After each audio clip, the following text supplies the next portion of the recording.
Habib S Ahmed আপনাকে যুক্ত করা আছে, বলেন আপনি। আসিফ ভাই ভালো আছেন? হ্যাঁ, ভালো আছি, আশা করি আপনি ভালো। বলেন তাহলে। আলহামদুলিল্লাহ। আপনার সাথে একটু কথা বলতে মানে আল্লাহর অস্তিত্ব নিয়ে আর কি। এই বহুত আলোচনা শেড হচ্ছে আসিফ শুনছি। ভাই, ও শেড, কি বলতে বলতে আসিফ ভাই দাওয়াতটাও দিছে নাকি? হ্যাঁ, মাশাল্লাহ, মাশাল্লাহ, মাশাল্লাহ, জামাত ইসলামীর কর্মীকে দেখে মানে অন্তরটা ভরে গেল ভাই, অন্তরটা। ভাইয়া কি সোহরাওয়ার্দী উদ্যান থেকে সরাসরি জয়েন করলেন? পাশে কি শফিক নাকি শফিক চাচার বেডের পাশে কোটা? সোহরাওয়ার্দী উদ্যান থেকে জয়েন করা লাগবে না ভাই। বহুত আলোচনা শুনছি সারা আপনাদের, এখন বাংলাদেশ নাকি? দেখি কিছু সারা বাংলাদেশ শিখতে এখন? পারি। ভাই একটু গর্বের সাথে বলে দেন তো, তুমি কি আমি কে রাজাকার রাজাকার, বা তুমি কি আমি কে জঙ্গি জঙ্গি, আপনারা যে স্লোগান গুলো দিচ্ছিলেন একটু জনতার সামনে আরেকবার কি একটু দিয়ে দেওয়া যায়? ওইটা এটা তো জায়গা মতো দেওয়া লাগবে। এটা তো এই কথা তো এনে বলা জায়গা হ্যাঁ, না। জায়গা মতো দিবেন, সমস্যা সমস্যা নেই, এখানেও একটু দিয়ে দেন, এখানেও তো পাবলিক দেখতেছে, অ্যারাউন্ড 500 জন মানুষ এখনো দেখতেছে। আচ্ছা আমি বলে দিই, তুমি এটা কি এখন আমি কে? আমার দেওয়ার কোনো ইচ্ছা নাই। তুমি কি আমি কে ভাই?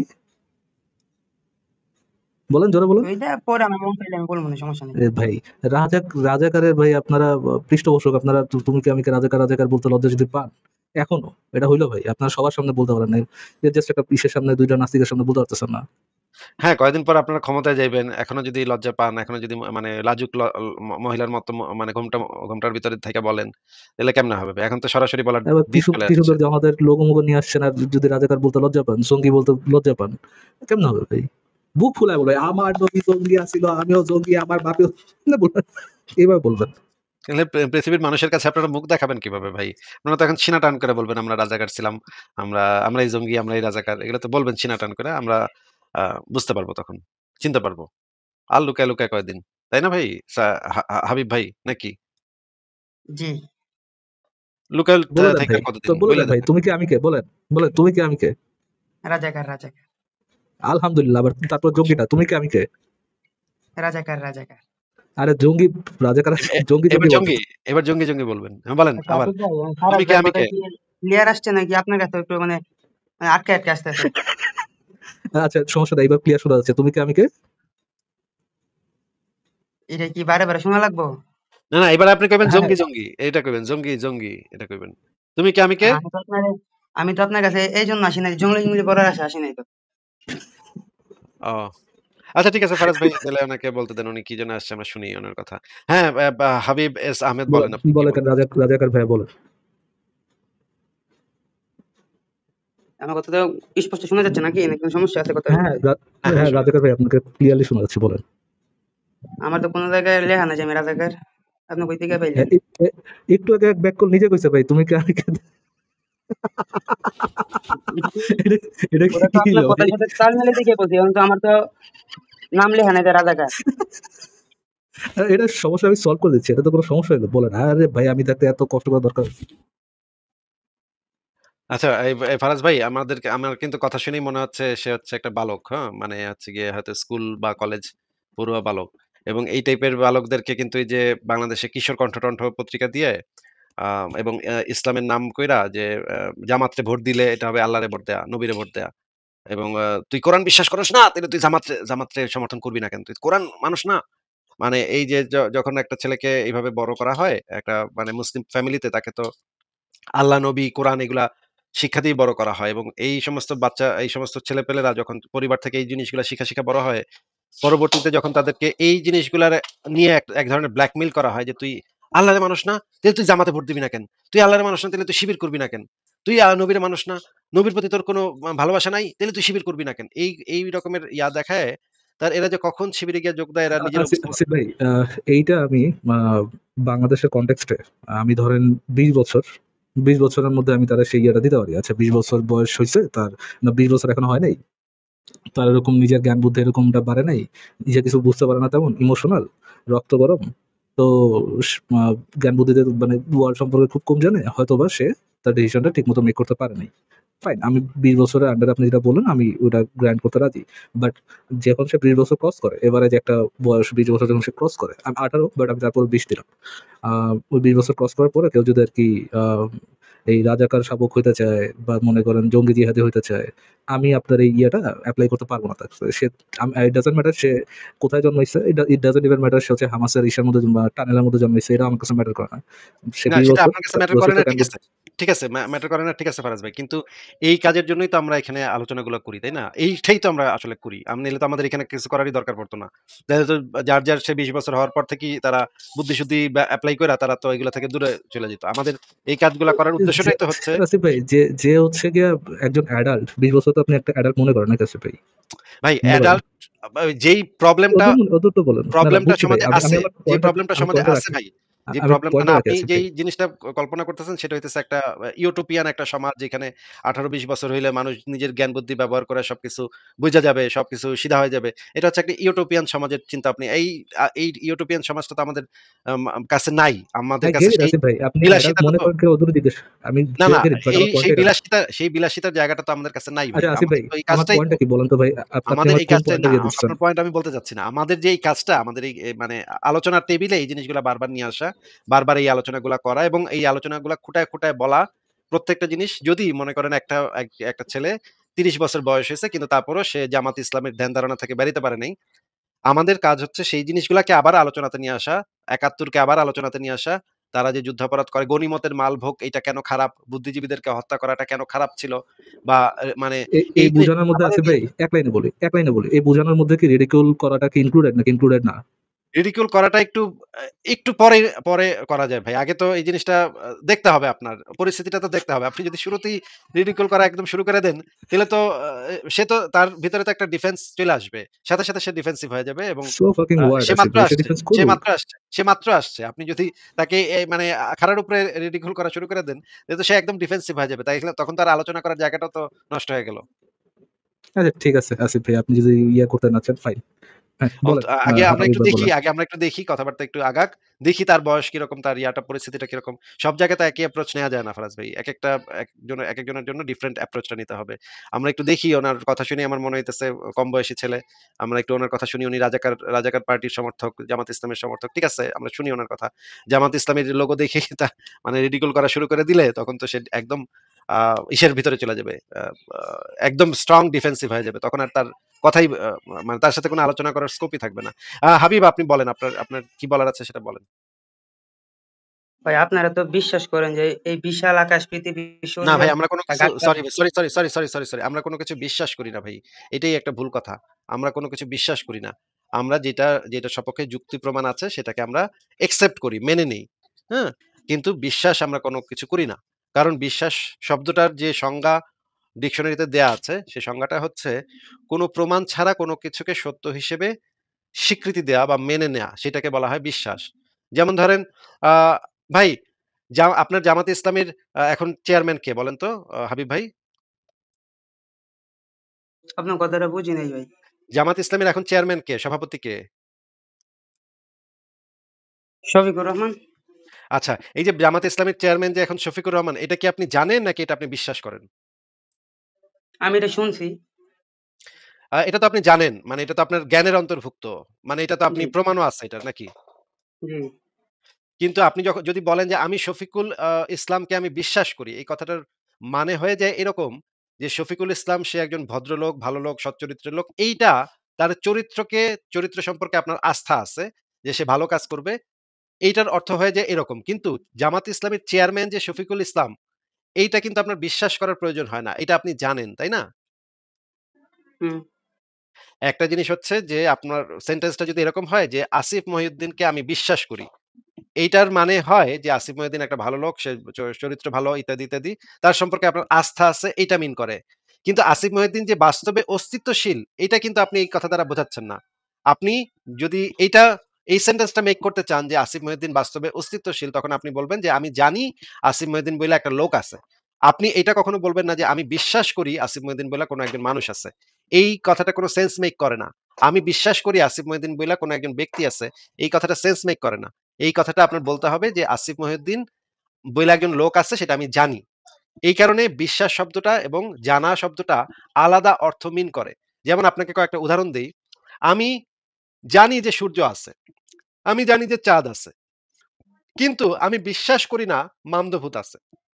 আমি বিশ্বাস করি না শাকচুন্নি আছে। আমি বিশ্বাস করি না আল্লাহ বা শিব বা ভগবান আছে। এই যে চাঁদ এবং সূর্য এই ২ টা যে আছে এটা যে আমি বললাম জানি। এইখানে তো আমি বিশ্বাস শব্দটা ব্যবহার করলাম না। কারণ হচ্ছে আমার কাছে এই বিষয়ে জ্ঞান আছে। আমি অলরেডি এই বিষয় সম্পর্কে কনফার্ম। আমি এই বিষয়টা আমার জ্ঞানের অন্তর্ভুক্ত। আমি এই জিনিসটা জানি। আর যেই বিষয়টা সম্পর্কে আমার কাছে কোনো তথ্য নাই এবং যেটা হচ্ছে গিয়ে যে যেমন ধরেন মামদভূত, শাকচুন্নি, পেত্নী, আল্লাহ, শিব, ভগবান, ফেরেশতা, জিউস, থর এইগুলা হইতেছে এমন বিষয় যেগুলা বিশ্বাস-অবিশ্বাসের প্রশ্ন আসে। কেউ বিশ্বাস করে, কেউ বিশ্বাস করে না। কিন্তু এইগুলা সম্পর্কে কেউ জানার দাবি করতে পারে না। জানার দাবি করতে পারে শুধুমাত্র বাস্তবে অস্তিত্বশীল কোনো একটা কিছুর উপরে। এই কারণে আমরা কোনো কিছু বিশ্বাস করি না ভাই। আমরা অনেক কিছু জানি, অনেক কিছু জানার কারণে মেনে নেই। আবার অনেক কিছু যেগুলো আমরা জানি না বা যেগুলো আমরা মনে করি না এগুলা সত্য, তখন আমরা সেই জিনিসগুলাকে আমরা বিশ্বাস করি না। কিন্তু আমাদের আচ্ছা কোনো ভাই, অ্যাক্টিভ কোনো বিলিভ নাই। ঠিক আছে? বলেন। আপনি একটা জিনিসের প্রমাণ এটা কেমনে চান? মানে এটা একটা জিনিস আছে বা একটা জিনিস আছে বা এটার প্রমাণ আপনি কেমনে চান? মানে কিভাবে আপনার প্রমাণ দিলে আপনি এটা দিকে খুশি হইবেন? অনেকভাবে প্রমাণ দেয়া একটা যায়। জিনিস যেমন আছে ধরেন আপনি কি আপনি কি সম্পাদ্য উপপাদ্য করছেন ভাই ছোটকালে? এত কিছু জি জিজ্ঞেস করার দরকার নেই তো আসিফ ভাই। উনি কিভাবে প্রমাণ পাইছে সেটা জিজ্ঞেস করলেই তো হয়ে যায়। আ না উনি তো বলবেই যে আমি আমাকে কোরআনে লেখা আছে সেটির জন্য আমরা প্রমাণ পাইছি। এটাই তো প্রমাণ উনার কাছে। এইজন্য আমি বলে দিচ্ছি যে হ্যাঁ, ভাই এগুলা তো আমরা জানি। উনি বলবে যে আমার কোরআনে ভাই লেখা আছে। এই যে লেখা, এই যে দেখেন এখানে আল্লাহ আছে লেখা। এটাই তো প্রমাণ। তো তারপরে কোশ্চেন হবে অন্ধবিশ্বাস ছাড়া আর কি আছে আপনার কাছে তাহলে? না, আমরা যেভাবে একটা জিনিস প্রমাণ পাই বা প্রমাণ করি যেমন ধরেন হাবিব আপনি কি স্কুলে পড়ালেখা করছেন তো নাকি?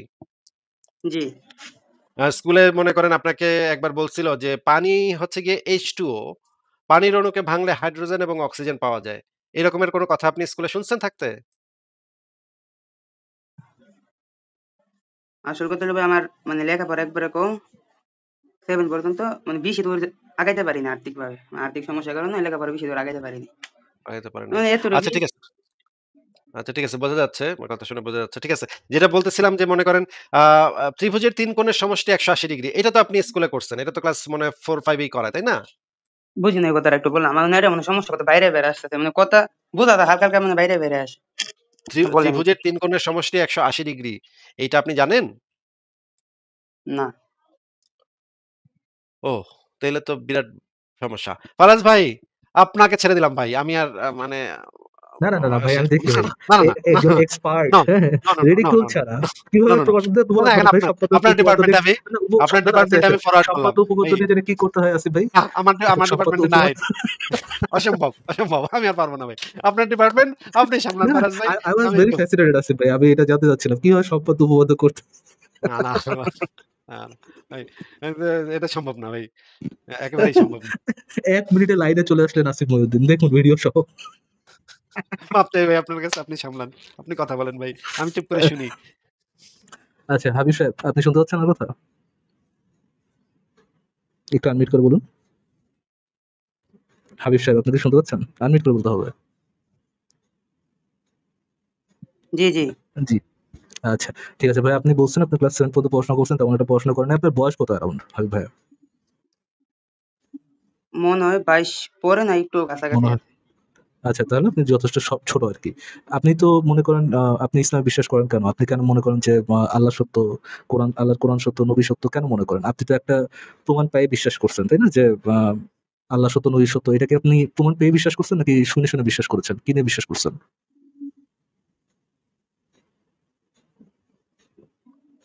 শুনছি কোরআন হালকা দেব না, প্রমাণ কি দেখি একটু, আমি চাই আচ্ছা, এমন তো কিছু করে দেবো না বা দেখা দেবো না।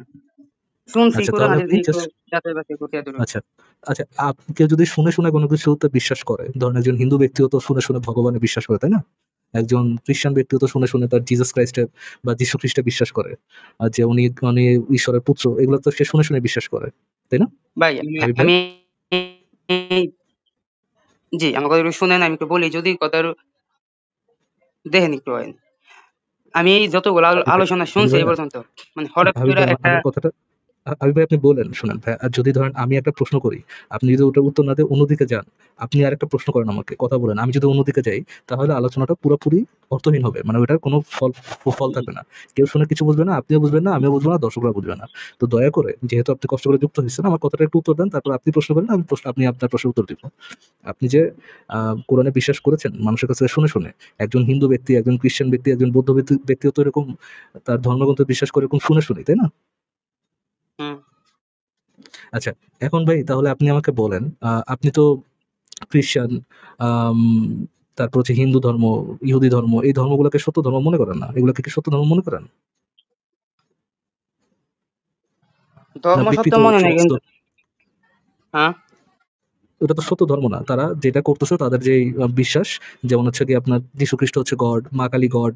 এই যে তাদের যে বিশ্বাসগুলা, এই বিশ্বাসগুলো তো অন্ধবিশ্বাসই মনে করেন আপনি, তাই না? তারা শুনে, শুনে বিশ্বাস করে, তাদের কাছে কোনো প্রমাণ নাই। শুধু একজনের কাছে শুনছে, শুনে বিশ্বাস করতেছে। এটা তো তাদের একটা অন্ধবিশ্বাস, তাই না? হাবিব ভাই? হুম। হ্যাঁ। এখন ভাই তাদের অন্ধবিশ্বাস আর আপনার অন্ধবিশ্বাসের তার মধ্যে তাহলে পার্থক্য কি হলো? সে একজন হিন্দু অন্ধবিশ্বাসী, আপনি অন্ধবিশ্বাসী। আপনার মধ্যে আর একটা হিন্দুর মধ্যে পার্থক্যটা কোথায়? আমার মধ্যে একটা হিন্দুর মধ্যে পার্থক্য হইলো, আমি যতটুকু শুনছি এবং মানে যা আমার শোনা সবটুকুই আমি কোরআন হাদিস দিকে যাচাই করছি, যে একটু হুজুর টাস করে বইলা ফেললো যে এটা এরকম একজন ওইটা এরকম। আমি শুনছি কিন্তু তারপরে আবার ধরেন আমি এটা একজন ধরেন একজন যাচাই যে বাছাই হিন্দু করছি। ব্যক্তি, ধরেন একজন হিন্দু ব্যক্তি যে হচ্ছে গিয়ে হিন্দু কেতাব পড়ে বড় হইছে, হিন্দু কেতাব পড়ে হিন্দু ধর্ম বিশ্বাস করে। তার মধ্যে আর আপনার মধ্যে কি কোনো পার্থক্য আছে? কথাটা ক্লিয়ার আসছে না, আমি বলছিলাম আমার নেটের সমস্যা, কথাটা আসতেছিল একজন না ভাই, হিন্দু বাইরে বাইরে ব্যক্তি, আসছে। একজন হিন্দু ব্যক্তি যে হিন্দু ধর্মের কিতাব পড়ে হিন্দু ধর্মে বিশ্বাস করে, তার মধ্যে আর আপনার মধ্যে কি কোনো পার্থক্য আছে? পার্থক্য আমার যতটুকু মনে হয় যে উনি এক ধর্মের আমি এক ধর্মের, এটাই পার্থক্য আমার কাছে মনে হয়। এছাড়া কোনো পার্থক্য নেই। দুজনই দুজনের প্রসিডিওর এক, দুজনই অন্ধবিশ্বাসী। আপনি এক ধর্মের অন্ধবিশ্বাসী, আরেকজন আরেক ধর্মের অন্ধবিশ্বাসী। এই যে ভাই, আপনি নিজে অন্ধবিশ্বাস করেন হাবিব ভাইয়া। আপনি যদি নিজে অন্ধবিশ্বাস করেন এবং আপনি যদি নিজে না বুঝেন, এটাও না বুঝেন যে প্রমাণ কিভাবে করতে হয়, তাহলে ভাই আপনি যখন নাস্তিকদের এসে জিজ্ঞেস করবেন যে ভাই আপনারা কি ধরনের প্রমাণ চান? আপনি বুঝবেনটা কি? আপনি তো এই জিনিসটা বুঝতেছেন না যে প্রমাণটা কি ধরনের হইতে পারে। ধরেন আ আপনি বৈজ্ঞানিক গবেষণার নাম শুনেছেন হাবিব ভাইয়া? শুনেছিলাম আমি বেশ কয়েকবার জি, শুনছি। শুনেছেন। বিজ্ঞানে কি অন্ধবিশ্বাস আছে যে এক বিজ্ঞানী হুজুর এক কথা বলছে, তার ছাত্ররা এরকম অন্ধবিশ্বাস করে মাইনা লয়, এরকমটা আছে? নাকি সব পরীক্ষা নিরীক্ষার উপর মানুষ বিশ্বাস করে, যেটা বিশ্বাস করার মানে যেটা মানার না মানার সেটা পরীক্ষা নিরীক্ষার উপর নির্ভরশীল হয়, কোনটা হয়? শুনে শুনে আপনার মতো বিশ্বাস করে, নাকি পরীক্ষার উপর নির্ভরশীল এগুলা? কিন্তু ফারাজ ভাই আমার তো মনে হয় যে এই পরীক্ষার জিনিসটা উপর নির্ভরশীল। ১ সেকেন্ড, ১ সেকেন্ড। যদি আমার তো পরীক্ষার উপর নির্ভরশীল ফারাজ হয়, ভাই, জি। ১ সেকেন্ড আমি একটা কথা বলতে চাই। আমার তো যেটা ধারণা ছিল যে মনে করেন একজন বিজ্ঞানী একটা স্টেজে উঠে, সে নিচে অনেক ছাত্ররা থাকে। বিজ্ঞানী কয় আমি একটা নতুন আবিষ্কার করছি। E = mc square. বলেন সুবহানাল্লাহ, ঠিক না ঠিক? তখন দর্শকরা চিল্লায়ে বলে মাশাআল্লাহ, দেখেন সুবহানাল্লাহ, আসিফ ভাই, আলহামদুলিল্লাহ। একজন 22 বছরের এক ছেলে যে হচ্ছে ক্লাস 7 পর্যন্ত পড়াশোনা করতে পারেনি, তাকে যদি আপনি রিডিকিউল করেন এইভাবে লাইভে, তাহলে কিন্তু আলোচনার সামনে আগানো যাবে না আসিফ ভাই। বুঝতে পারছেন? না আমাদেরকে ভাই আরো আমি অনেক করবই। নমনীয় আমি হতে হবে। করবই। আমি করবই। আমি নমনীয় করবই। হতে হবে, রাইট? মাথা ঠান্ডা রেখে তাদের সাথে কথা বলতে। আমাদের কাজই তো এটা, না আসিফ ভাই? ফারাজ ভাই আপনারে আমি যে কি করব? আচ্ছা ঠিক আছে আমি একটু ব্যাক স্টেজে গেলাম। আপনি কাজ শেষ করেন আমি আসতেছি। আচ্ছা। তো তো হাবিব ভাই যেটা বলতেছিলাম যে ওগুলা হচ্ছে আপনার প্রমাণের উপর নির্ভরশীল। যে বিভিন্ন ধরনের প্রমাণ-টমাণ পেয়ে মানুষ কোন একটা পজিশন, কোন একটা যুক্তি বা কোন একটা দাবি তারা গ্রহণ করে, না হয় দাবিটা ফেলায় দেয়। আমাদের পজিশনটাও ঐরকম। যদি এমনটা কেউ বলে থাকে যে ধরেন আপনাদের রিয়ালিটি সম্পর্কে বা বাস্তবতা সম্পর্কে, ধরেন কেউ একটা দাবি করল যে ভাই ধরেন বৃষ্টি দেয় কোন একটা ফেরেশতা। আপনি নাম শুনেছেন না? কোন একটা ফেরেশতা এসে বৃষ্টি দিয়ে যায়? হাবিব ভাইয়া? আপনি শুনতে পাচ্ছেন হাবিব ভাইয়া? হাবিব ভাই আপনি শুনতে পাচ্ছেন? হ্যালো? হাবিব ভাইয়া শুনতে পাচ্ছেন? ভাই আমার কথা কি শোনা যাচ্ছে? জি, এখন শোনা যাচ্ছে। এখন শোনা যাচ্ছে। এই যে মিকাইল ফেরেশতা এসে যে বৃষ্টি দিয়ে যায়, এই কথাটা কি আপনি শুনেছেন আগে? জি জি শুনছি। জি, কিন্তু আমরা রিয়ালিটিতে কিন্তু মানে বাস্তবতায় মিকাইল ফেরেস্তার কিন্তু কোনো কি পাই না, কোনো ধরনের কোনো প্রমাণ পাই না। আমরা এই জিনিসটা জানতে পারি, এই জিনিসটা ডিকোড করতে পারি যে কিভাবে বৃষ্টি হয়। আপনি তো পানিচক্র তো পড়েছেন। ক্লাস 7 পর্যন্ত যেহেতু পড়েছেন পানিচক্র পড়ার কথা যে কিভাবে কোন তাপমাত্রায় সূর্যের পৃথিবীর ভূপৃষ্ঠের পানি কত ডিগ্রি তাপমাত্রায় সেটা বাষ্পীভূত হয়, কত উপরে উঠে ঠান্ডা হয়, ঠান্ডা হওয়ার পর ওটা মেঘ হয়, তারপরে বৃষ্টি হয়। পড়েছেন না? ওই প্রসিডিউরটা পুরোটা পড়েছেন না? পানিচক্র? জি, জি। এই পানিচক্রের মধ্যে কি আপনি কোনো মিকাইল ফেরেস্তার কোনো হাত পান? নাকি মিকাইল ফেরেস্তা ছাড়াই আমরা পানিচক্র যে বৃষ্টি কিভাবে হয় সেটা আমরা ব্যাখ্যা করতে পারি? আচ্ছা, দেখি একটু ব্যাখ্যা করেন যে মানে কোনো কিছু বাদে বা আপ কোন সৃষ্টিকর্তা কোন ফেরেশতা বাদে কিভাবে মানে আকাশ থেকে এমনি এমনি পানি আপনি পড়ে যখন বা এমনি আপনি এমনি আপনি বিদ্যুৎ যখন চমকায়? আপনি যখন স্কুলে পানিচক্র পড়েছিলেন না হাবিব ভাইয়া? কি? আপনি স্কুলে পানিচক্র পড়েছিলেন? যে কিভাবে পানি মানে সমুদ্রপৃষ্ঠ থেকে আপনার পানি বাষ্পীভূত হয়ে উপরে উঠে ঠান্ডা হয় তারপর ওইটা যে বৃষ্টি হয়, ওটা কি আপনি পড়েছিলেন? দুঃখিত ভাই, এটা আমি পড়ি নাই। আচ্ছা, তাহলে আপনি একটা কাজ করেন, আপনার কোনো আশেপাশের কোনো ছেলেপেলে আছে ক্লাস 5, 6, 7 পর্যন্ত পড়া? আছে, অনেকজনই আছে। জি, তাদের সাথে একটু আলোচনা করে দেখেন যে পানিচক্রটা কি হয়, পানিচক্র কিভাবে হয়, তাদের বই থেকে নিজে একটু পড়েও দেখতে পারেন। আমি যদি খুব সিম্পলিফাইড ভাবে বলি, সেটা হচ্ছে আমাদের ভূপৃষ্ঠে বা মাটির উপরে যত পানি আছে, ওই পানি একটা একটা নির্দিষ্ট তাপমাত্রায়, যখন তাপমাত্রাটা বেড়ে যায়, একটা নির্দিষ্ট তাপমাত্রায় ওই পানি বাষ্পীভূত হয়। আপনি যখন চুলায় পানি গরম দেন, পানি যেমন বাষ্পীভূত হয়ে উপরে ওঠে, এরকম পানি বাষ্পীভূত হয়ে আমাদের যে ইয়ে আছে, আমাদের যে আমাদের যে আপনার বায়ুমণ্ডল আছে, বায়ুমণ্ডলের দিকে উপরে উঠে একটা জায়গায় যেয়ে তারা ঘনীভূত হতে থাকে। ঘনীভূত হয়ে ওইখান থেকে মেঘ তৈরি হয়। ওই মেঘটা যখন বেশি, বেশি ঠান্ডা হয়, ওইখান থেকে বৃষ্টি হয়। এই যে আমাদের পানিচক্রটা, এই পানিচক্র আমরা কোন ধরনের মিকাইল ফেরেস্তা ছাড়াই আমরা এটা ব্যাখ্যা করতে পারি যে বৃষ্টিটা কিভাবে হচ্ছে, বৃষ্টি হওয়ার পিছনে কি, কি কারণ কাজ করে। এটার জন্য কোনো অতিপ্রাকৃতিক কোনো কিছুর দরকার হয় না। তারপর হচ্ছে যে আপনি যে বললেন যে বজ্রপাতও কিভাবে হয়, যে ২ টা মেঘের সংঘর্ষণের ফলে কি ধরনের বজ্রপাত হয়, কিভাবে বজ্রপাত হয়, এটাও বৈজ্ঞানিকভাবে ব্যাখ্যা করা সম্ভব, যেটার জন্য কোনো ফেরেস্তার হাত দরকার হয় না, কোনো আল্লাহ বিল্লাহর হাতও দরকার হয় না। তো আমরা এই জিনিসটাই চাচ্ছিলাম আপনাদের কাছে যে আপনারা যে দাবিটা করতেছেন যে এই জিনিস হওয়ার পিছনে আল্লাহর হাত আছে, এই গড মানে এই মহাবিশ্ব সৃষ্টির পিছনে আল্লাহর হাত আছে, এই পানি চক্রের পিছনে আল্লাহর হাত আছে, এই যে প্রত্যেকটা যে আপনাদের দাবি, এই দাবির সপক্ষে প্রমাণযোগ্য কি, কি আপনাদের কাছে আছে? প্রমাণযোগ্য তথ্য কি, কি আছে আপনাদের কাছে? আপনাদের কাছে কি শুধু প্রমাণ আছে? কোনো ধরনের প্রমাণ আছে? নাকি ওই যে আপনি যেভাবে শুনে, শুনে বিশ্বাস করেছেন একজন হিন্দু অন্ধবিশ্বাসীর মতো, ওরকম জাস্ট অন্ধবিশ্বাসটাই আছে? আপনি যেহেতু পানিচক্র সম্পর্কেও জানেন না, আপনি একটু খোঁজ করার চেষ্টা করেন। আপনার হুজুরকে যেয়ে জিজ্ঞেস করেন, "হুজুর, এই যে মিকাইল ফেরেশতা যে আসলে আছে, এটার কি কোনো প্রমাণ আছে?" আপনার হুজুরকে জিজ্ঞেস করবেন আগে। তারপর ক্লাস 7 এর একটা বাচ্চার কাছে যাবেন। যায়ে বলবেন যে, "ভাই, পানিচক্র জিনিসটাকে আমার একটু বুঝায় দাও। বা পানিচক্র তোমাদের বইয়ে কোথায় আছে? আমাকে বইটা দাও। আমি বইটা একটু নিজে পড়ে নিই।" পড়ে আপনি বুঝতে পারবেন যে কোনটা আপনি প্রমাণ দিয়ে ব্যাখ্যা করতে পারতেছেন, আর কোনটার পিছনে কি আছে আপনার মতো শুধু অন্ধবিশ্বাস। আপনি কি আমার কথা ভাই, বুঝতে পেরেছেন হাবিব ভাই? অনেক অনেক কোন কথা বলছেন। আচ্ছা, স্কুলে যে বইগুলা দেয় এগুলোর মধ্যে কি ইসলামিক কোনো কাহিনী আছে নাকি শুধু মানে নিজেদের ব্যাখ্যা করা? বিজ্ঞানের মধ্যে এই যে নেই। আপনি যে বললেন। বিজ্ঞানের মধ্যে নেই ভাই। বিজ্ঞানের মধ্যে ইসলামিক দাবি-দাওয়া নাই। যেমন হিন্দু ধর্মের যে দাবিগুলো আছে, যেগুলো হিন্দু ধর্মের লোকেরা শুনে, শুনে বিশ্বাস করে, ওরকম দাবি-দাওয়া ইসের মধ্যে নেই।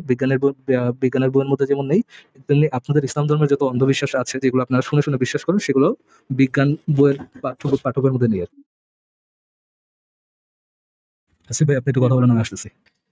হ্যাঁ, সেটাই যে তাইলে ভাই আমরা কেমনে বিশ্বাস করব যে ইসলামের জিনিসই যদি আমাদের পাঠ্য বইয়ে না থাকে তাহলে আমরা ওই বইটা কেন বিশ্বাস করব? নাকি হাবিব ভাই আপনার তো এটাই বক্তব্য?